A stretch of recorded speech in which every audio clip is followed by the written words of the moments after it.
হতাশা মাদক দিয়ে দূর হয় না। হতাশা দূর হবে, বলে দিব, 3টা জিনিস, মাত্র 3টা। কয়টা ভাই? 1, 5 ওয়াক্ত নামাজ। এক কি? নামাজে আপনি অজু করে সিজদা দেন, ইনশাল্লাহ আপনার মনে প্রশান্তি না আসলে আমাকে এসে বলেন যে আসে না। চোখের পানি, মনের আবেগ যা আছে আপনার ভিতরে, কষ্ট, দুঃখ, যন্ত্রণা, সব আল্লাহকে ঢেলে দিবেন ইনশাল্লাহ। নিজের আবেগ ধরে রাখবেন এখানে, আপনি আল্লাহর জন্য ঢেলে দিবেন। মানুষকে আবেগ দেখা কি লাভ? মানুষ আপনার চোখের পানির মর্ম বুঝবে? মানুষ কি মানুষের চোখের পানির মর্ম বুঝে? আপনার পিতা যদি মারা যায়, আমার কাছে এসে দোয়া চান, কান্নাকাটি করে, আমি দোয়া করতে পারবো, কিন্তু আমি কিন্তু আপনার ফিলিংসটা বুঝতে পারবো না। আপনার অনুভূতি কে বুঝতে পারবেন? আল্লাহ পাক আপনার ঘাড়ের রগের চেয়েও কাছে আছে। সুবহানাল্লাহ, সুবহানাল্লাহ, আল্লাহ পাক ঘাড়ের রগের চেয়ে কাছে আছে। গতকালকে বাংলাদেশের একজন বরেণ্য আলেমের সাথে একটা কনফারেন্সে ছিলাম। উনি বলছিলেন যে এক ব্যক্তি, এটা শোনেন, এক ব্যক্তি খুব তার শখ যে তিনি সাহাবীদের মতো নামাজ পড়া শিখবেন। কথা বুঝতে পারছেন? সাহাবীদের মতো নামাজ শিখবেন। তো একজন বরেণ্য আলেমের কাছে এসেছেন, এসে বলছেন যে আমাকে সাহাবীদের মতো নামাজ শিখিয়ে দেন। তখন সেই আলেম আরেকজন আলেমের সন্ধান দিয়েছেন, যে তুমি তার কাছে যাও, তিনি শেখাবেন। তো সেই ব্যক্তি একটু অবাক হয়েছেন, কারণ যাকে প্রশ্ন করেছিলেন তিনি অনেক বড় মুহাদ্দিস, আর যার কাছে পাঠানো হচ্ছে তিনি অত বড় মুহাদ্দিস নন, কিন্তু আবেদ, আমল করেন। তাকে গিয়ে বলছেন উনি আমাকে পাঠিয়েছেন সাহাবীওয়ালা নামাজ শিখিয়ে দেন। তখন তিনি বলছেন ঠিক আছে, সুন্দর করে অজু করে আসো, সুন্দর করে অজু করে আসো। অজু করার সময় খালি খেয়াল রাখবা যে আমি অজু করছি শুধু আল্লাহর সন্তুষ্টির জন্য। কি খেয়াল রাখবেন?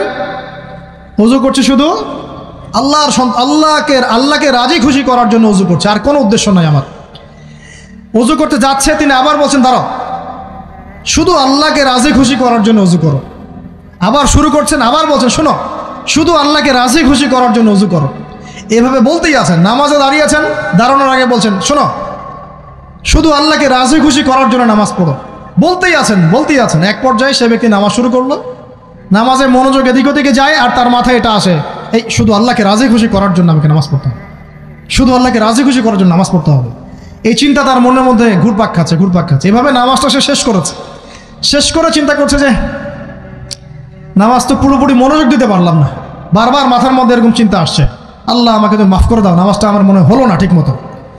তখন সে ফিরে এসে তার সে ওস্তাদকে বলছেন আমার তো নামাজ এরকম করে পড়লাম, কিন্তু শেষমেশ মনে হলো যে নামাজটা হয়তো কবুল হয় নাই, আল্লাহর কাছে খুব মাফ চাইলাম, আল্লাহ আমাকে মাফ করে দাও, নামাজটা মনে হলো না। তখন সেই যে প্রথম ব্যক্তি যিনি পাঠিয়েছেন তিনি বলছেন এটাই হলো সাহাবীওয়ালা নামাজ। তারা আল্লাহকে রাজি খুশি করার জন্য নামাজ পড়তেন, নামাজ শেষ করে আল্লাহর কাছে ইস্তেগফার করতেন, আল্লাহ কিছুই হলো না, কিছুই হলো না। আমার কথা কি বুঝতে পারছেন? অতএব আল্লাহকে রাজি খুশি করার জন্যে আপনি আপনার আবেগ, আপনার ইবাদত সব ঢেলে দিবেন ইনশাআল্লাহ। অন্য কারো কাছে কিছু পাওয়ার আশা করব। আমাকে আল্লাহ পাঠিয়েছেন দুনিয়াতে নামাজ পড়তে, রোজা রাখতে, দিনের প্রচার করতে, দিনের জ্ঞান অর্জন করতে, এই তো। তা আমি একজন মেয়ের জন্য জীবন নষ্ট করে দিব কেন? আমি তাহলে আল্লাহর কাছে কি মুখ দেখাবো, আর নবীর কাছে কি মুখ দেখাবো?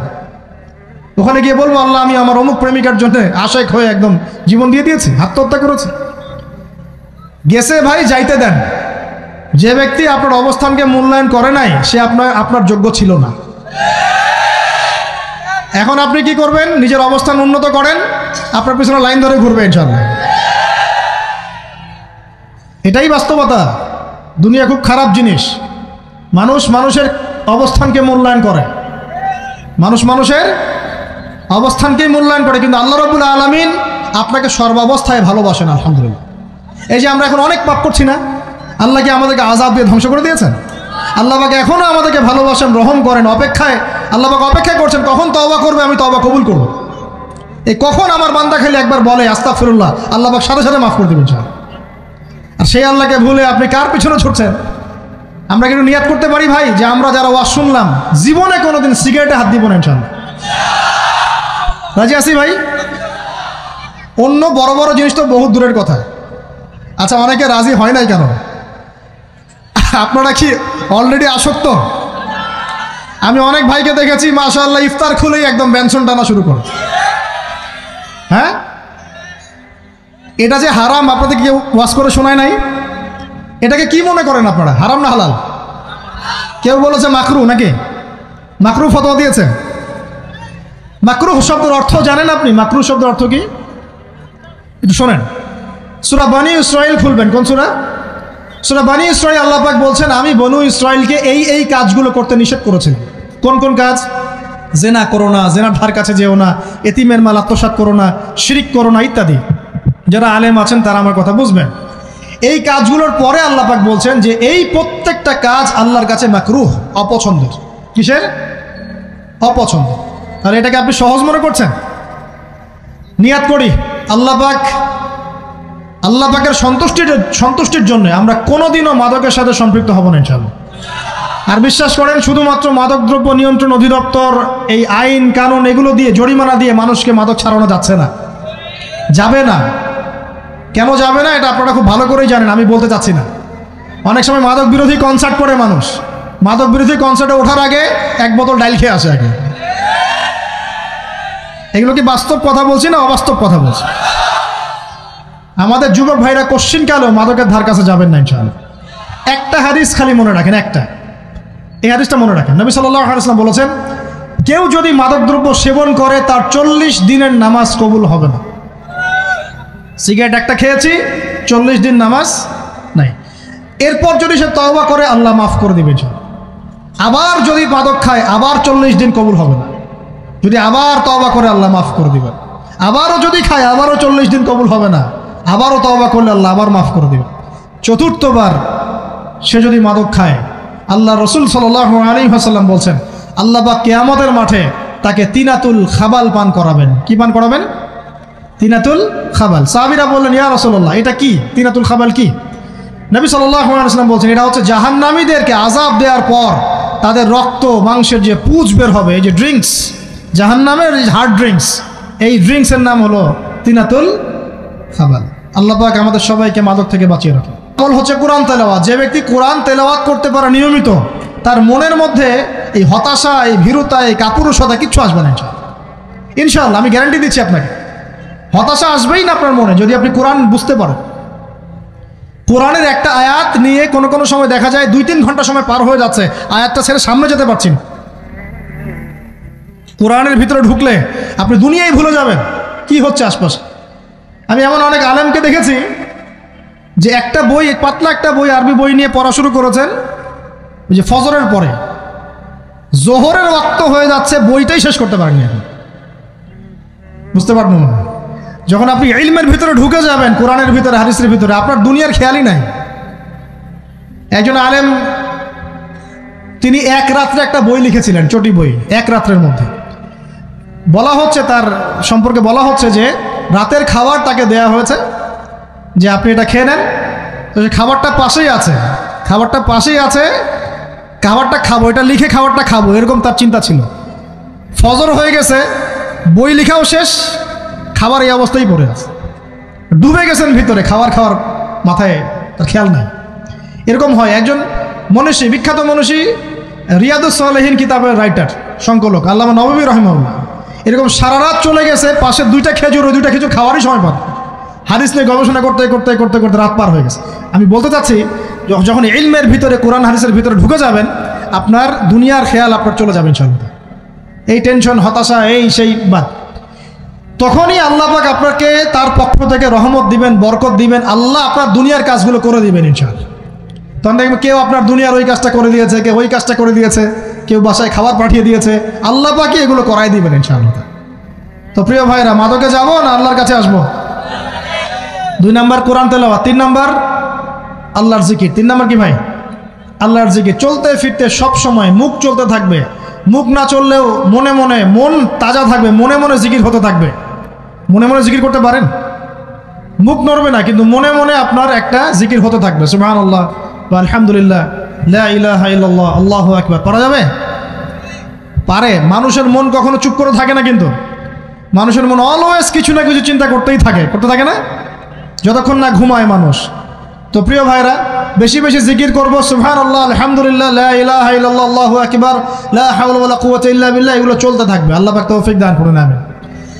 আমরা আমাদের সমাজে যুবকদেরকে এরকম টিকটকে দেখছি, অনলাইনে আসক্ত দেখছি, জেনায় আসক্ত দেখছি, পর্নোগ্রাফিতে আসক্ত দেখছি। আমরা দেখছি আমাদের যুব সমাজকে মাদকে আসক্ত, কিশোর গ্যাংয়ে আসক্ত। এইগুলো কি আমাদের কাম্য ছিল ভাই? আমাদের কাম্য ছিল? এই অবস্থায় কি যুব সমাজ আল্লাহ পাকের দ্বীনের পতাকা হাতে নিয়ে আল্লাহর জমিনে দিন কায়েম করতে পারবে কিনা একটু আমাকে উত্তর দেন দেখি। এখন এই অবস্থায় পারবে? অতএব অবস্থার উন্নতি করতে হবে কিনা? উন্নতির জন্য রাজি আছে কিনা ইনশাআল্লাহ? আমরা চাই কি আল্লাহ পাকের দিনটা আল্লাহর জমিনে প্রতিষ্ঠা লাভ করুক, আল্লাহর দিন সবার ঘরে ঘরে পৌঁছে যাক, আল্লাহ পাকের দিনের যে সৌন্দর্য সবাই সেটাই, এই সৌরভটা সবাই পাক, আমরা চাই কিনা? সমাজে শান্তি প্রতিষ্ঠা হোক, আবার সেই রাসূলের মতো যুগ চলে আসুক, আমরা চাই কিনা? অতএব আমাদের সবাইকে যৌবনের এই প্রলোভনগুলো থেকে বেরিয়ে এসে আল্লাহ পাকের ইবাদতে আত্মনিয়োগ করতে হবে। আল্লাহ পাক আমাদের সবাইকে তৌফিক দান করুন, বলি আমিন।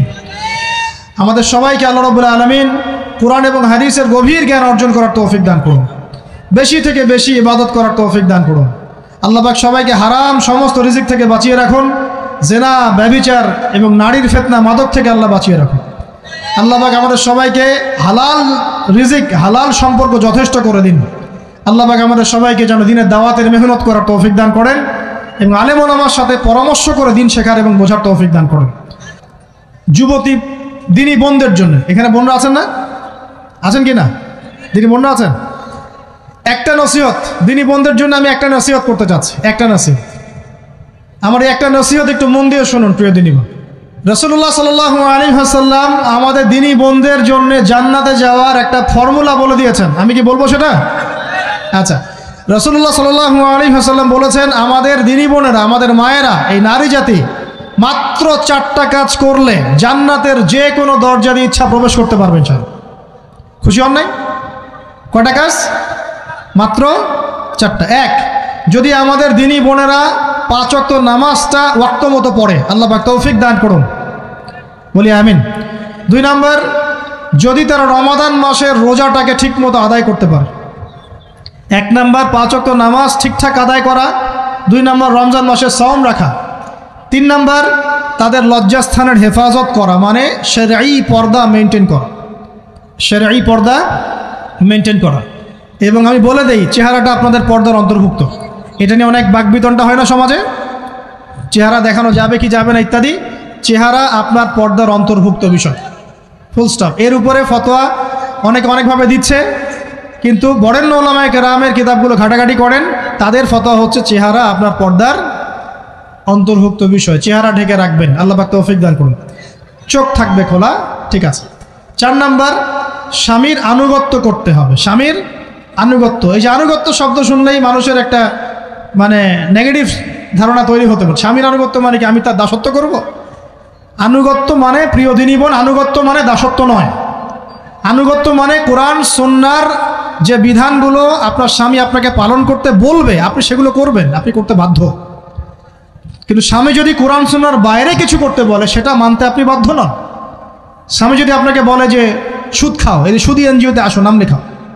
স্বামী যদি আপনাকে বলে যে আসো বেপর্দায় বাইরে যাই, সাজুগুজু করে বের হও, চলো ঘুরে আসে বেপর্দায়।